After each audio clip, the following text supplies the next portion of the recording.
Hello, everyone, and thank you for joining us today for the ICNC academic webinar series with Mary King, author and professor of Peace and Conflict Studies at the UN-affiliated University for Peace and an ICNC academic advisor. My name is David Reinbold, and I am the coordinator of digital initiatives at the International Center on Nonviolent Conflict.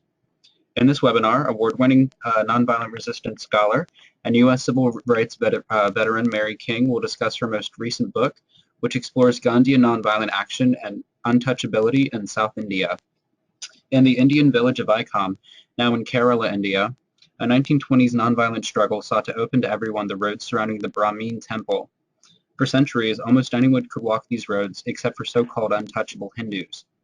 From April 1924 to November 1925, what Mohandas K. Gandhi called a satyagraha was waged to gain access for excluded groups to the routes encircling the temple compound. As the 604-day campaign persisted, it gripped British India and beyond, while revealing extreme forms of discrimination practiced by the upper castes, untouchability, unapproachability, and unseeability. The campaign, however, suffered from specific strategic shortcomings, which Mary King will discuss in depth in today's presentation. Today's webinar will be about an hour in length. It will be in two separate portions. The first portion is a presentation that will last about 30 minutes or so with Mary, and the final portion will be a Q&A session in which you can ask your questions. And with that, I'll hand over controls to Mary and provide a brief introduction to her. Soon after graduating from Ohio Wesleyan University, Mary King went to work for the civil rights movement, first in Atlanta and then in Mississippi, serving on the staff of the Student Nonviolent Coordinating Committee. She has built her academic specialty on the study of nonviolent civil resistance and is acclaimed as a top authority on the subject. She is now a professor of Peace and Conflict Studies at the UN-affiliated University for Peace in Costa Rica. She's also a distinguished Rothmore American Institute Fellow at the University of Oxford.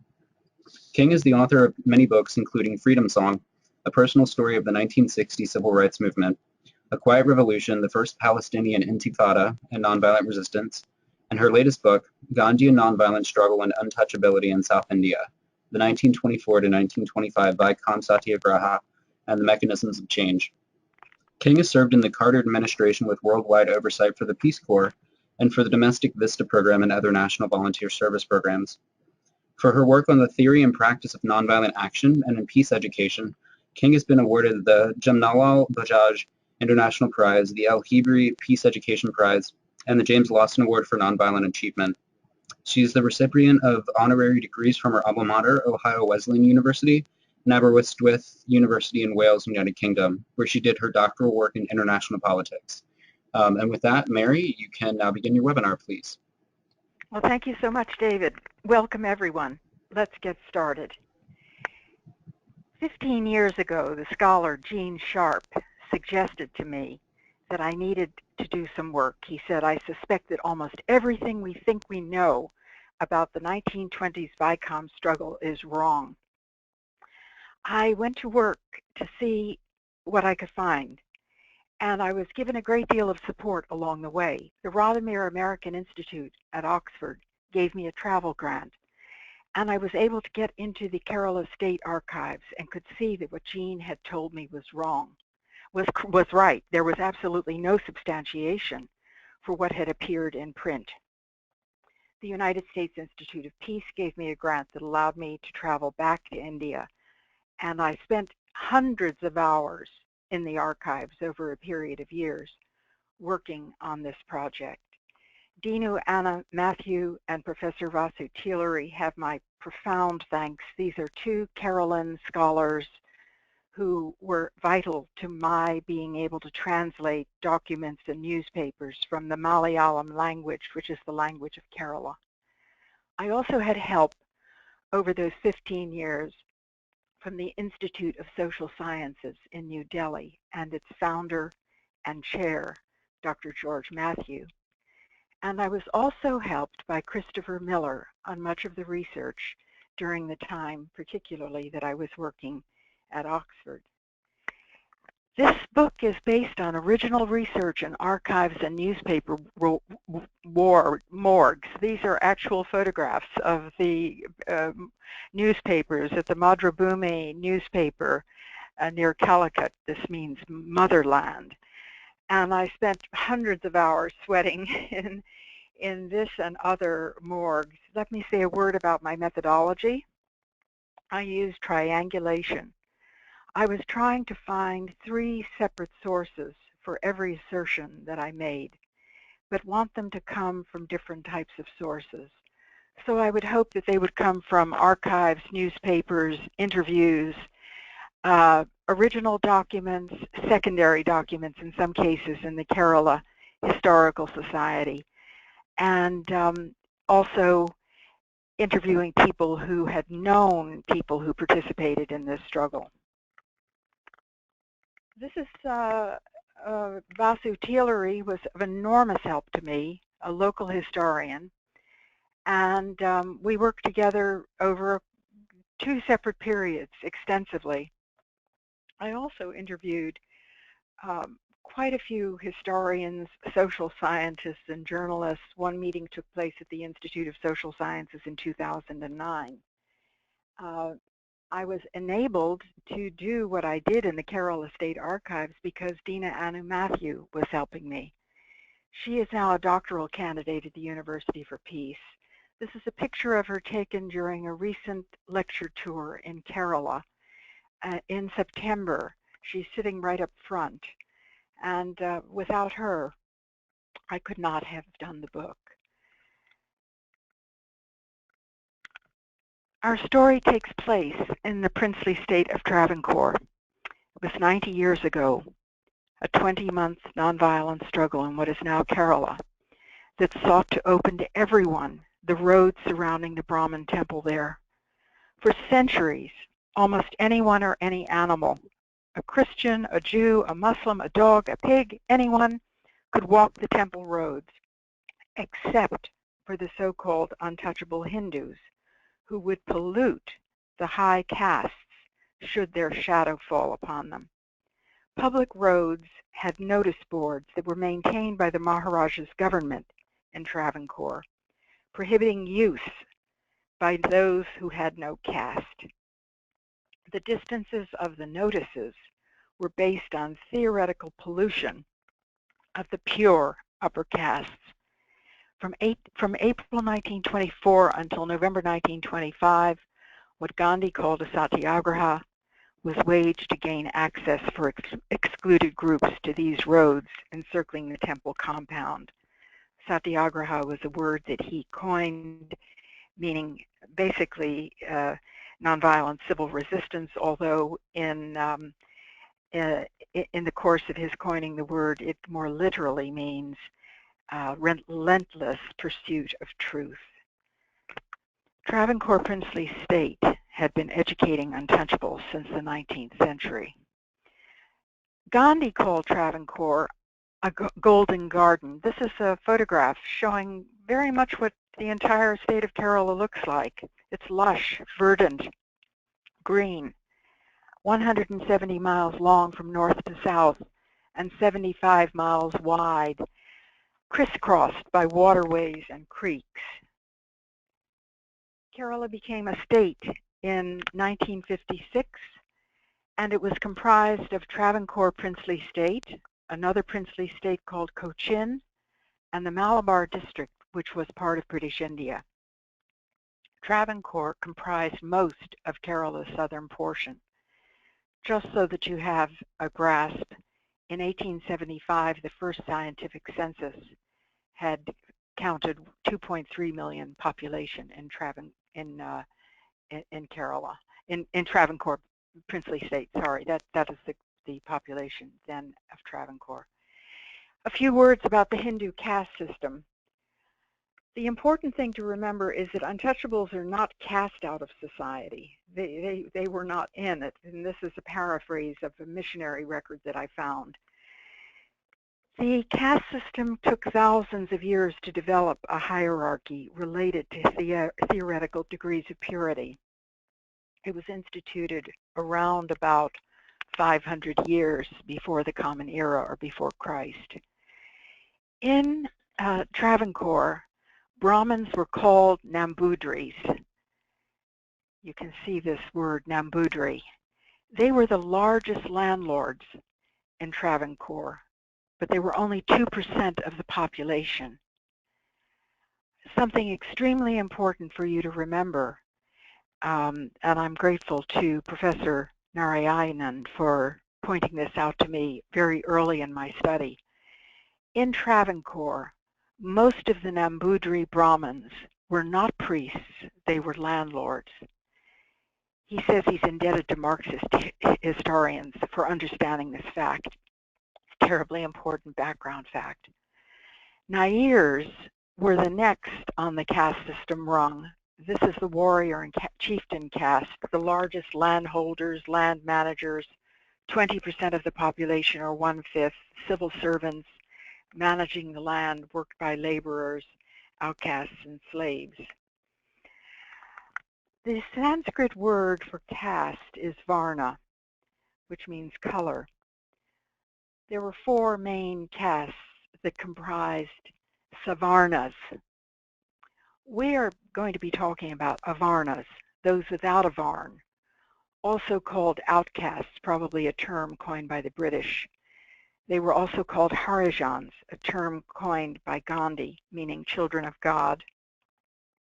And they were also called, and are, Dalits. This name comes from the Marathi language of Maharashtra, from Dr. B.R. Ambedkar's place of origin. He was one of the great leaders of the Untouchables.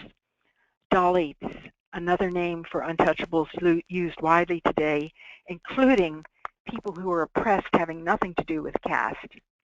And what it means in his language of origin, Marathi, is broken men. 25% of the population were Savarna at the time of our story, and 40% were Avarna. All over India, untouchability was found. What you need to keep in mind is that 2 other forms were found only in South India, and that is unapproachability, in which people had to call out from a prescribed distance, 36 meters, 90 meters, depending upon how low you were in the social rankings. You had to call out to alert a high-caste person that you were approaching them on the road so that they could avoid being polluted by their shadow falling on you.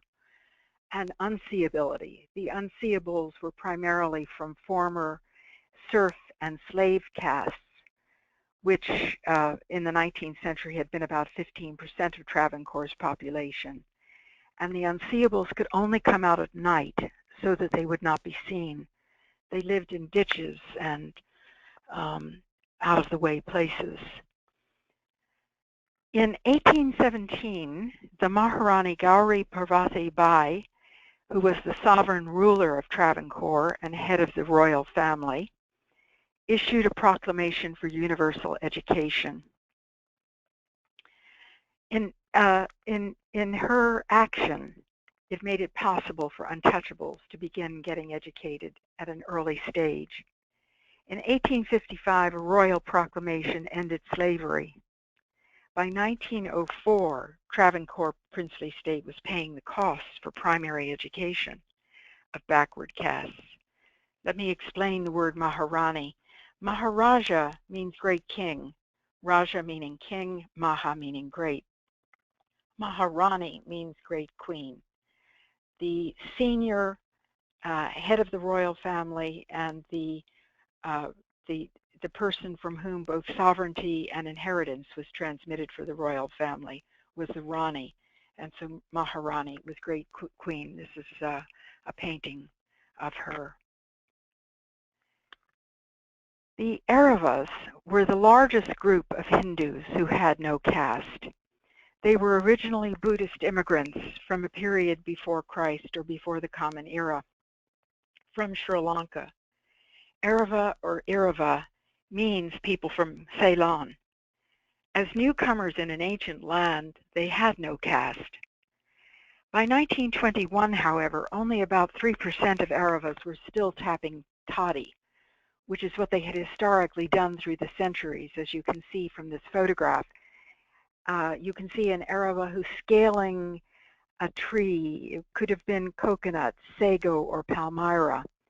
And then the sap would be fermented into an alcoholic drink. The Arabas were actually the second largest group in the princedom. They paid more taxes than any other groups. But by the 1920s, there were many educated elites, and they were also small business owners. Their growing middle class wanted government jobs and influence. T.K. Madhavan, whom you see, this is a sketch that I had commissioned of a statue that now stands in his honor in the village of Vykom. T.K. Madhavan is the person who actually was the originator of the Vykom struggle. He is the one who sought out Gandhi. He was disgusted with petitions, fed up. The Arabas had been submitting petitions to the Maharaja and the palace since at least 1884. In 1896, for example, there was a petition submitted with 13,176 signatures of Arabas only. Madhavan became enthralled by Gandhi, and he believed that he would have an endless number of methods that he could use to help the Arabas gain the status and influence and end to untouchability that they sought. In 1923, an anti-untouchability committee was formed by the Indian Congress Party. Madhavan got Gandhi's blessings after his initial hesitation for the Arabas to begin organizing to enter temples in Travancore. In point of fact, most of the struggle that we're talking about was only for access to the roads. And temple entry would not come until much later. So the local was being made national. In 1920 in Nagpur, right in the center of India, those of you familiar with the work of the Reverend Dr. James Lawson know that he spent 3 years teaching in a college in Nagpur in the 1950s, right in the center of India. There was a meeting of the National Congress, Indian National Congress Party in 1920. It passed a resolution giving access, calling for access for untouchables into all temples. Gandhi's program of nonviolent non-cooperation was also at that time adopted as core national policy. In Bardoli in 1922, the Congress Party also adopted the constructive program, a very significant part of Gandhi's thinking. It would involve eradication of untouchability, uplift of the Harijans, promotion of handlooming, wearing of khadi. Constructive program actually came to mean more to Gandhi than resistance in his later years. But at this time, Gandhi was wary, cautious, and conservative. He was very worried about the princedoms being sucked into the imperial system. The Satyagraha, after much planning, began on March 30th, 1924. In fact, there could have been still more planning, as you will soon see. This is a sketch of 3 of the first volunteers approaching the bamboo barricades that had been erected by the Maharaja's government and supervised by the British police and by the British resident, about whom you'll hear more. 3 volunteers approached the barriers, which were called Tindal Palakas. Tindal means those who could pollute. And this was considered contagious, by the way. The high-caste Naicker is fully clothed. He's in the back. In the front, conspicuous by their lack of clothing, are the outcasts or the untouchables. Pillai, formerly slave outcast, and an Araba. Their costumes showed anyone approaching them that they were untouchables.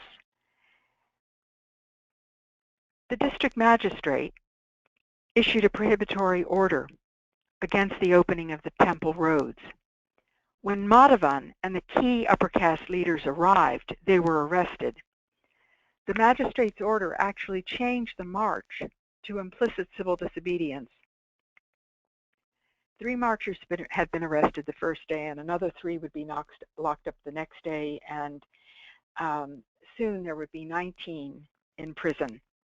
Interestingly, I can tell from the correspondence from the palace at the time that the palace and the government were really only disturbed about discrepancies in their policies. They were not concerned about the cruelties of untouchability. unapproachability, or unseeability. Now, the 19 imprisoned leaders sent for Periyar, which means Great One, E. Ramasamy Naicker of Erode from the next-door state of Tamil Nadu. He was a major social reformer of South India and an ardent orator. In the palace correspondence, you can see many complaints about his inciting the people with his fiery speeches. With 19 key leaders behind bars, it meant a profound vacuum in the struggle from which it would never recover. There was no grand strategy. Things proceeded from individual initiatives. There was no sense of sequencing. Gandhi is advising from afar by telegram and letter, but the leadership quandaries were many. Excessively optimistic planning for converting the upper caste left the campaign directionless. I'll say more about conversion in a minute. Violence would soon be inflicted by agents of the temple officials. In July to August, monsoons that were written up in the newspapers as the worst in human memories created a problem for the volunteers. They maintained their vigils because they were seeking to convert or to touch, to reach the hearts and minds of the high caste. This is the way that Gandhi believed and hoped that change would occur. So in maintaining their vigils, they had a very difficult time because the water rose to waist height by morning, and by afternoon it was at shoulder height. This is a sketch based on newspaper accounts of what it was like near to the police headquarters. Police were in boats protecting the barricades. The volunteers also had to be ferried in to where they would maintain their vigil. Temple official boats often struck volunteers. One volunteer drowned in attempting a rescue. This flood is now called the Great Flood of 1924, however, because the rains forced all levels to work together to manage the disaster. It thereby came to contribute to the emerging caste-based modernity movements. There were movements seeking to modernize and democratize, and they actually gained from the fact that the high caste sometimes had to interact in a different way because of the water. Gandhi proposed that two grand processions of high caste Nambudiri Brahmins walk to the capital and present what he called monster petitions. And so on November 1st, 1924, led by Mannath, Padmanabha, and Pillai, a great procession called a Savarna Jathas proceeded and walked to Travancore, the capital. This is a map showing the two grand processions that I asked the historian Vasu Tillery to help with, along with the gentleman who did these sketches. The group setting out from Vykom was about 100 strong, but over the course of walking this distance to the capital at Travancore, their numbers would grow to thousands. 500 set out from Qatar in the south, and their numbers would also swell.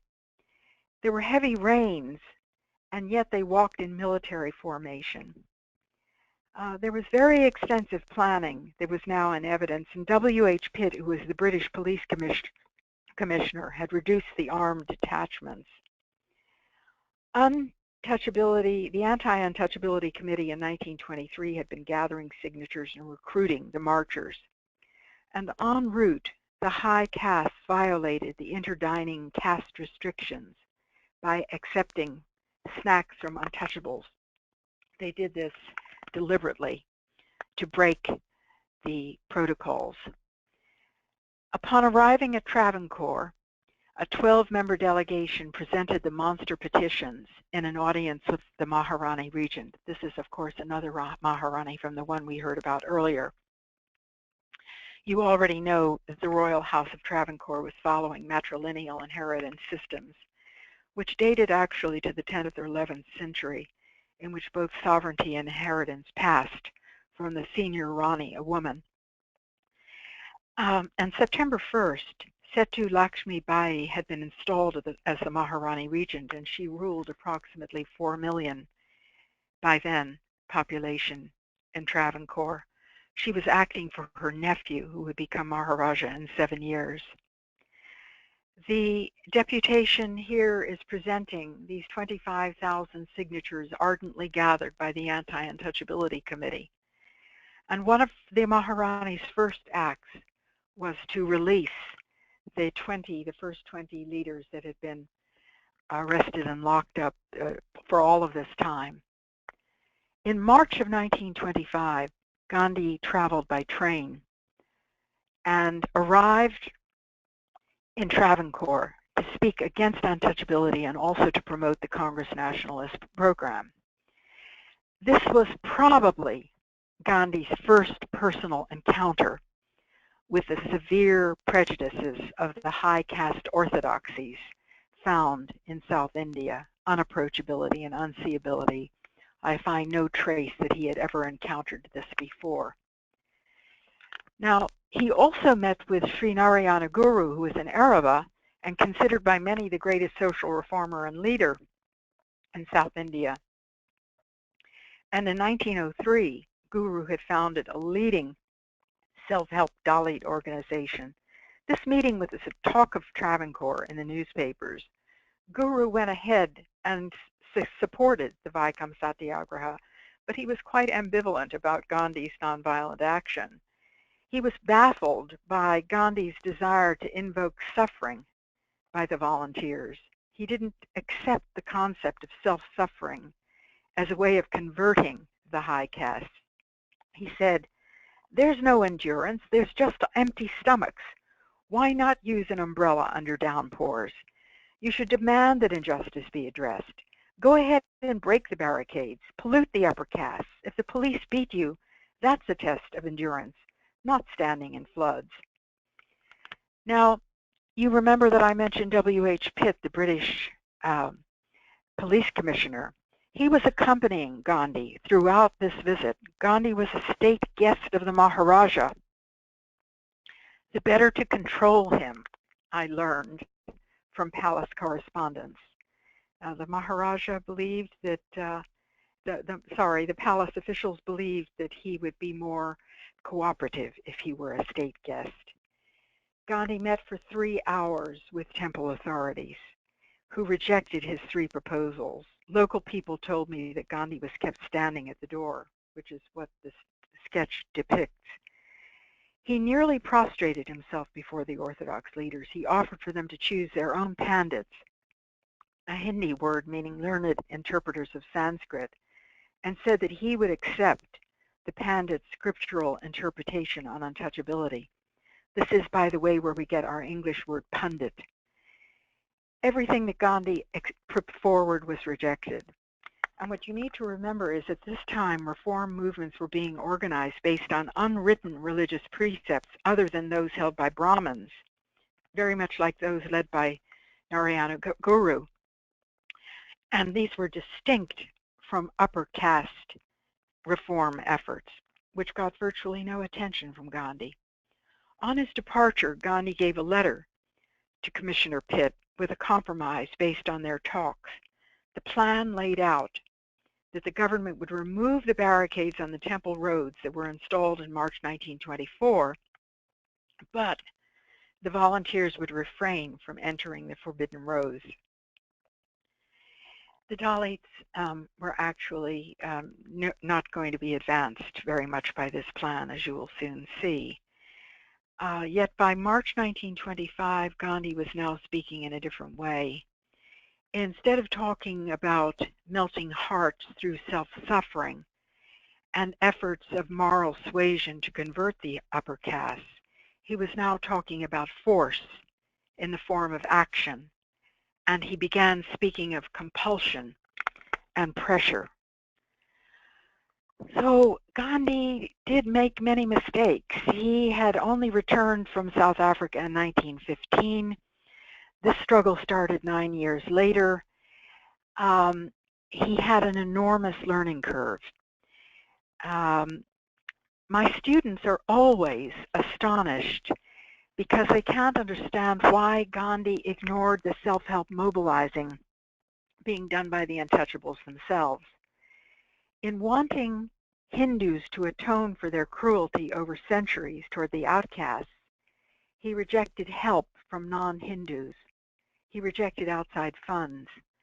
Syrian Christian families, still a very significant proportion of Kerala's population, are still to this day vexed by his asking a Syrian Christian leader, George Joseph, to leave.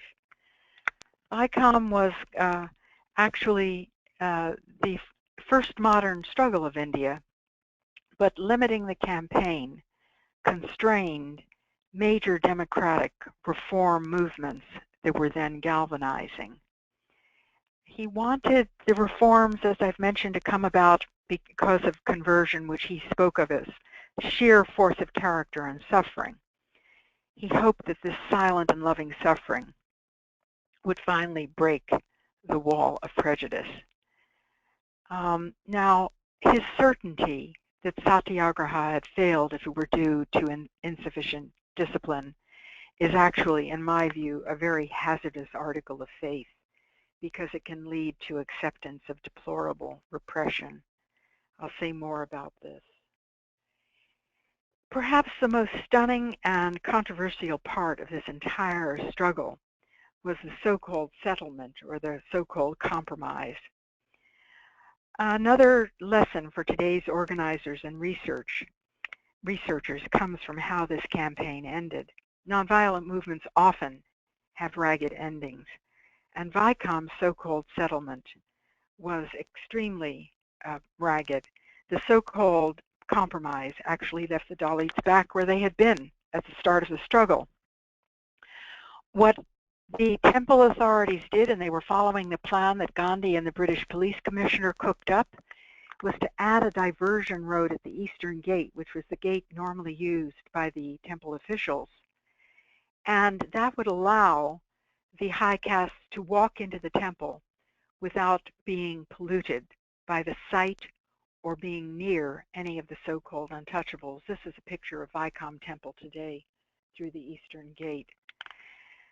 Now, Mannath Padmanabha Pillai, whom you saw leading the grand processions, was probably the first upper caste figure in Travancore to take a public stand on ending untouchability in the Hindu caste system.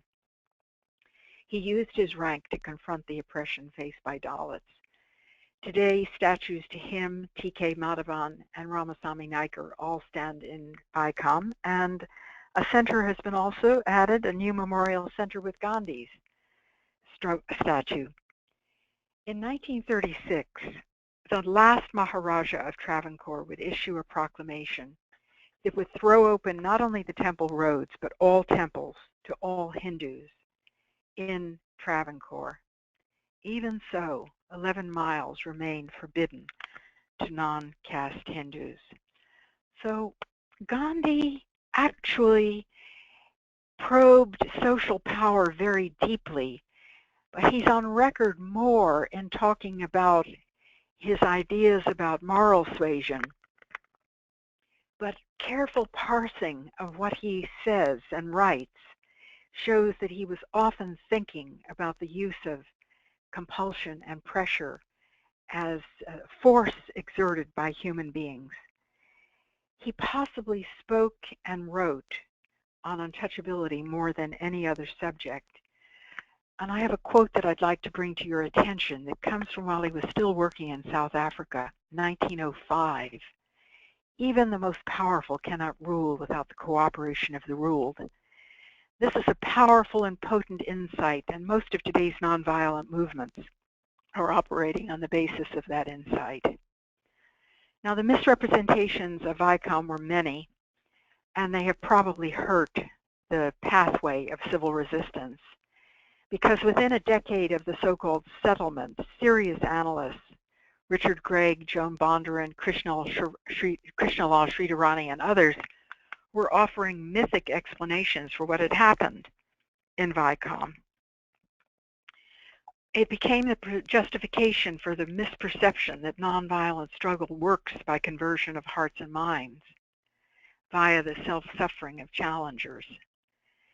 The glorified reports of these scholars and others about Vykom all contain the same unattributed quotation. So we're dealing with very bad scholarship also. The quotation was, "We cannot any longer resist the prayers that have been made to us, and we are ready to receive the untouchables." This is supposedly what the Nambudiri Brahmins said. But these exaggerated accounts probably have damaged the academic reception to this very significant historic method for exerting social power. And I can pledge to you that in hundreds of hours in archives and newspaper morgues and interviews of probably 24 historians, journalists, and social scientists, I have found no substantiation for the conversion of the high castes, except in a very long-term, roundabout sense. Human agency was actually with the associations that were organizing the Dalits themselves, but Gandhi gave priority to action aimed at the high castes. This, his overriding of local leaders, and his limiting of participation effectively compromised the expansion of the democratizing movements that were then being spawned in South India with great strength. They could have been stronger. Until 2005, the Kerala Department of Public Relations was actually bragging online that public opinion in the state was so favorable that the government had thrown open the approach roads to the Avarnas, those without caste. It has now, fortunately, been removed because there is no proof of this whatsoever. So why is this book important? Well, first of all, I think it's important to have it established that Gandhi's concept of conversion, except perhaps in a metaphorical sense, has not survived the test of time. But I would say that Gandhi was not afraid to criticize himself and that we should adopt his self-critical approach. But we do need to recognize a basic flaw in his presumptions on this matter. The notion of self-suffering, along with an uncritical belief that nonviolent action never fails and can melt the stoniest heart, is possibly quite dangerous. Not conversion, but other dynamics would bring alterations for the Dalits, and these would include the wider untouchability mobilizations, sweeping liberalizing and democratic ideas, the Maharaja's 1936 proclamation, and fear of untouchables converting to other religions. Also, Kerala was then and is today the most literate and educated state in India, so the effects of education were also felt. This book is the first verifiable chronology of what actually occurred in the Vykom Satyagraha. But I believe that extolling a non-existent narrative in Vykom has delayed and perhaps distorted deeper learning for nearly a century. And finally, I would say that overzealous advocacy or metaphysical explanations block understanding. This happened first with India and then later with the civil rights movement. Thanks to George Lakey and his work in the 1960s, amplified by other scholars, we have the mechanisms of change as an important analytical tool. Gene Sharp calls this 4 ways to achieve success. In my 20 years of face-to-face teaching with this tool, I've over and over and again had the experience that it results in a sudden penetrating insights as students realize that movements or campaigns can be aimed at certain outcomes. Equally, one can analyze what happened in the past. It answers, if you apply it, it can help to answer how can strategy be aimed, and it can also help to answer how has nonviolent action worked in a nonviolent struggle of the past. Lakey identified 4 mechanisms. Conversion, I would say that my research calls for redefining conversion as an ideal. It was never anything but rare However, many of the substantiations for conversion were based on Vykom. So I think that we need to redefine it as saying conversion is an ideal in the sense of bringing about attitudinal change. Nothing wrong with that. Accommodation. George Lakey calls this persuasion. Historically, this is what occurs in most nonviolent struggles. Certainly, this is what happened in the civil rights movement. Atlanta, a city too busy to hate. Signs of segregation coming down all over the South without press conferences and so on. Accommodation is the dominant mechanism. Nonviolent coercion, the targeted group is still entrenched, still seated. Their policies remain, but they can no longer run the system without the cooperation of the nonviolent challengers. And nonviolent disintegration, the collapse of the opponent's power system, we have seen this a number of times recently. And let me just say that Gandhi was sometimes able to change hearts and minds. In 1947, when Hussein Shahid Suhrawadi, who was the Muslim chief minister of Bengal, and who had opposed Gandhi, made a sincere confession. And both Suhrawadi and Gandhi moved into the mansion of a Muslim widow in Calcutta. And by day, they would walk about the city streets, interacting with people. Their staying together and walking together became a turning point in subsidence of the Calcutta riots and remaining steps to independence. So certainly, Gandhi had changed Suhrawadi's hearts and minds. For 4 decades, African Americans were traveling to India, seeking strategies to alter what they saw as comparable to a caste system. Indians were also lecturing in the United States, bringing lessons from their campaigns. This direct transmission of knowledge, which has been documented by the historian Sudarshan Kapoor, also working through archival research, shows the coming contours of the U.S. civil rights movement. Certain pockets of the black community in the United States by mid-20th century were very well advised about what was happening in India. And they were traveling by steamer ship to India. In 1936, the president of Morehouse College met with Gandhi, and this is where Martin Luther King first heard of Gandhi, was in a chapel speech by the president of Morehouse College. So Gandhi also created the language with which all people in the English-speaking world today who are talking about civil resistance are using. The terms that he coined are significant, important. They are the patois, the lexicon, the vocabulary of civil resistance all over the English-speaking world today. Terms non-cooperation, nonviolence, usually meaning a creed or belief, nonviolent action, nonviolent methods, nonviolent revolution, nonviolent conflict, civil resistance, sanctions. Speaking of this as a technique, method, or process of struggle, transformation of conflict. The only one on which there might be some ambiguity is civil disobedience. Many people believe that Henry David Thoreau first used it, although so far as I know, he did not ever use it in print. It was added by his editors later. Well, before we move to the conclusion, let's balance our viewpoint. To me, Gandhi is possibly the greatest leader of the 20th century. In fact, I would say, for me, Gandhi is the greatest leader of the 20th century. Certainly, he is the first non-Western figure of the modern era to capture worldwide attention.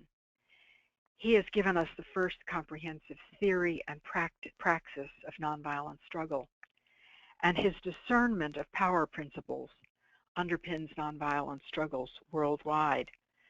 The Vykom struggle teaches us the need to revisit ignored, forgotten, lost, or misrepresented struggles.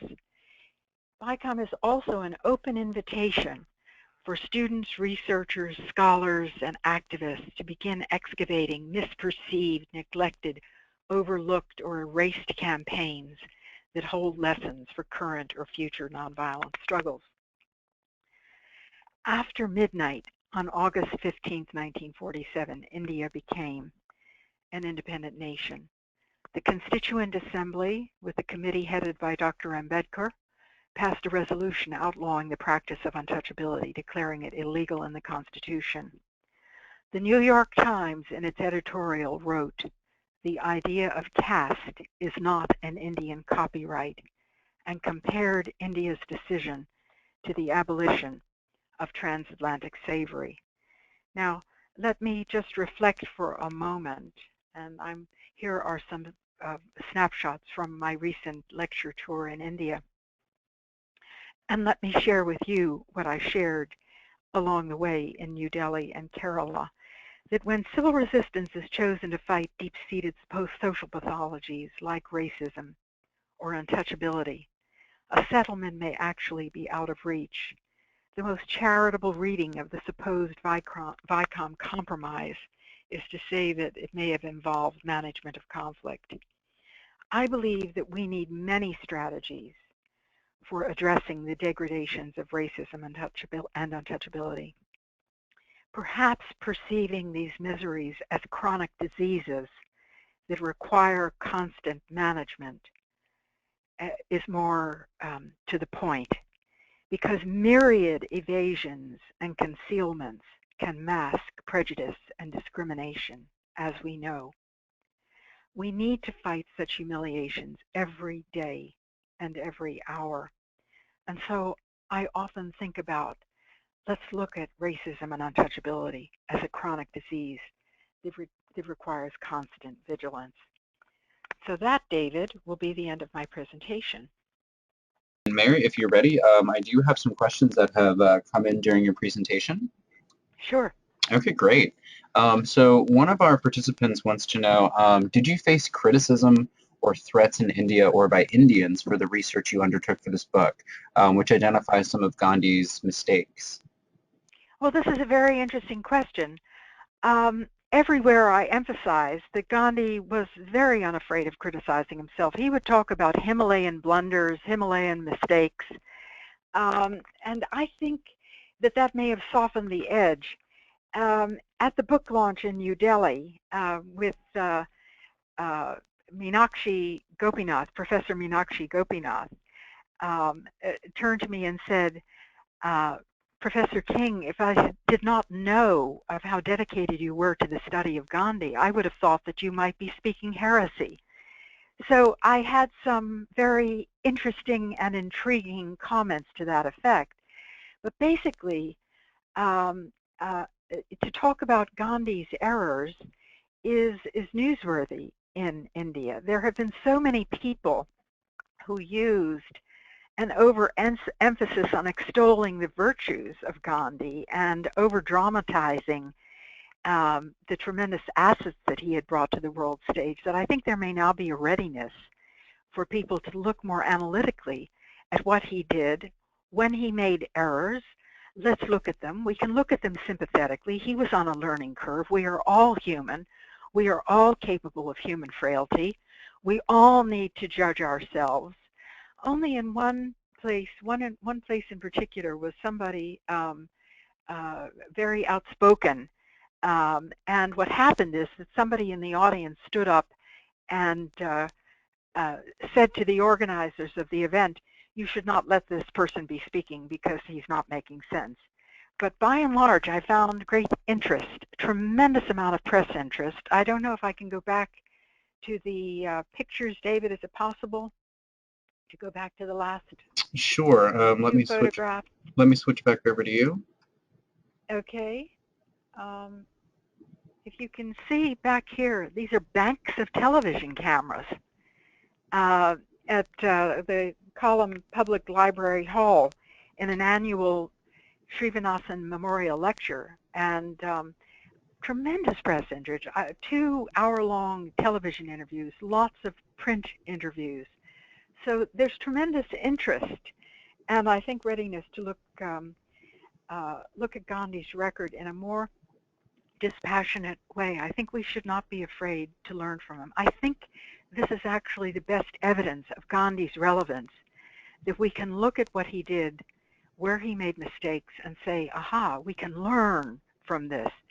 What could make him more relevant for today's organizers and activists than that? All right, great. Somebody else wants to know, in examining post-Vykom actions of Gandhi, would you say he learned from the mistakes of the Vykom movement? Did he adopt alterations to future actions or maintain a stance that conversion could succeed? He continues to talk about conversion until the end of his days. Now, Nehru just interprets that as another word for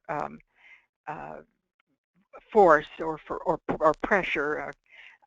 But Gandhi did, I believe, learn from Vykom. He accentuates his conviction to work on untouchability. It's a very difficult struggle. He is in a relationship with Dr. Ambedkar in which he himself caused a misunderstanding. He had thought that Dr. Ambedkar was a high caste acting on behalf of untouchables, did not realize that Dr. Ambedkar was himself an untouchable, and that set in train a long process of discontent for many people, including both Ambedkar and Gandhi. Although Ambedkar did himself organize the Satyagraha in 1927, Gandhi never loses his intense concern and commitment to the eradication of untouchability. And in fact, he plays a critical role in getting Dr. Ambedkar to chair the committee of the Constituent Assembly that would bring about the outlawing of untouchability. Okay, great. Somewhat related to that, somebody wants to know, while Gandhi may have been misguided in his emphasis on conversion, do you think he was correct in his analysis that the untouchable community needed to include Brahmins in the movement in order for it to be effective? Well, you know, unfortunately, it wasn't the untouchables who were making the decisions in the movement. The untouchables were very wary of participation. The social situation was so perilous for so-called untouchables at that time that we see very, very little evidence of actual participation of untouchables. You caught at the start of the march, yes, there are some, but by and large, because volunteers are coming from all over India before Gandhi sends them home, they are from all ranks of the society. Gandhi even sent back to the Punjab a group of Sikh reformers who were running the canteen to feed the Satyagrahis. There's certainly strategic reason for aiming the struggle at the high caste Nambudiri Brahmins. Certainly that made excellent sense. My criticism has to do with the fact that it was exclusively aimed in that way and that it excluded the fraternal efforts of anti-caste, anti-untouchability movements that had been forming for decades and that were mobilizing with tremendous success and marvelous agility in South India, and they were left outside. There are untouchables. Ramasamy Naicker, whom I mentioned, in the end becomes so disgusted with Gandhi's compromising attitude that he leaves the Congress Party and determines to work on uplift for the lower castes through his own devices. There are other untouchable leaders who have nothing to do with Vykom, and there's every good reason to believe that it was the fact that Gandhi insisted on pitching the struggle solely at the high castes that was involved. Regrettably, in the archives, the Kerala State Archives, there are no records from the volunteers that have survived. My hope is that the Panchayat Raj, this is the local governing councils established by India's 73rd and 74th constitutional amendment, which require a very high percentage of women to be elected. My hope is that they will now begin investigating local histories and may turn up some additional original documents that we can revise our estimates of what the lower castes might have been doing. Incidentally, women become active in about April of the struggle, and I have a section in the book on women, although with untouchability, unapproachability, and unseeability, you would not expect to find very much participation of women. The conditions for the lower caste women were very low, but there definitely are upper caste women who become involved. Many of them are from next door Tamil Nadu. All right, great. Somebody has their hand raised. I'm going to go ahead. Let's see where it is. Michael, did you have a question? Hello, did you have a question?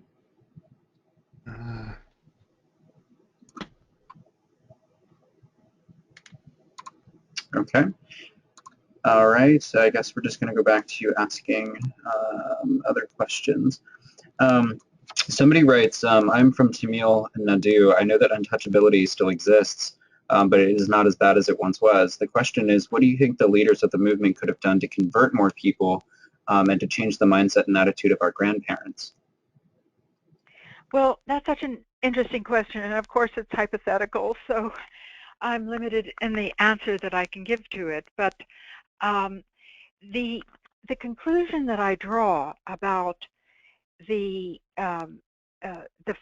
flattening effects that Gandhi's targeting, almost exclusive targeting of the high caste, and ignoring the anti-untouchability movements that were coalescing all through South India, the SNDP Yogam led by Sri Narayana Guru and other movements.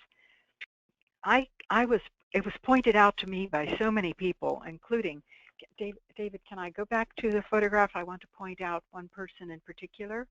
If I could point out, thank you. Sure, yeah. This is Professor Pillai, who is a principal of the Postgraduate College of Communications and Management and director of the Jawaharlal Nehru Academy of Languages. But the reason I point to him is because, oh dear, I'm sorry, I've just had a little glitch. Let me go to that photograph. The reason I am pointing to him is because I was able to interview him extensively. He grew up in Vykom, and he knew many, many people who were participants in the struggle.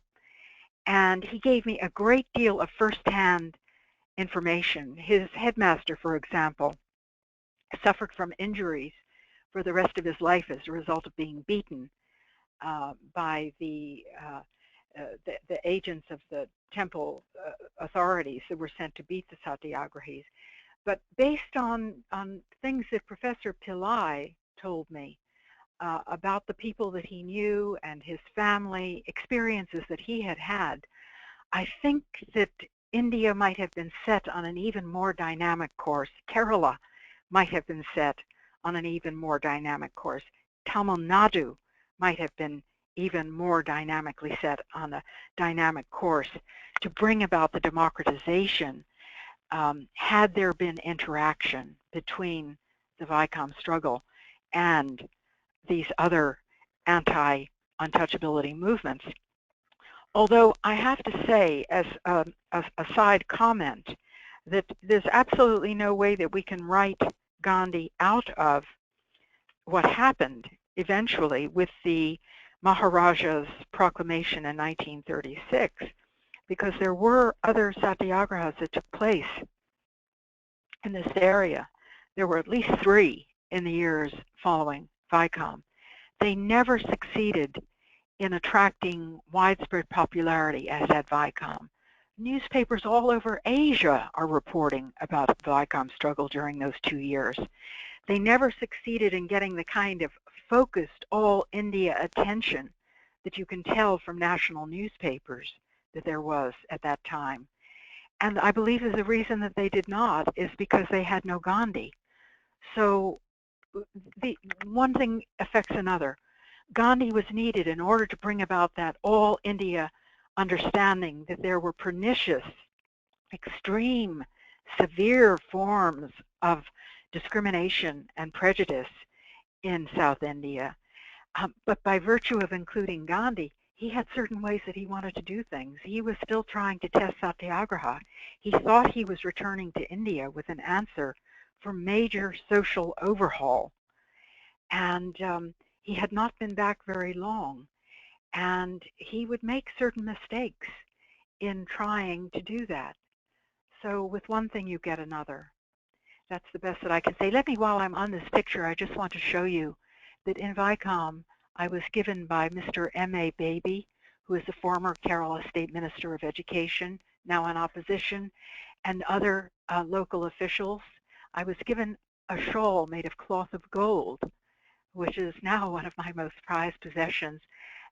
And here is Mr. Baby and another official and myself standing in front of the new memorial center at Vykom. And of course, you can recognize Gandhi by his posture and garb. He's wearing the hand-loomed khadi, which was part of his constructive program.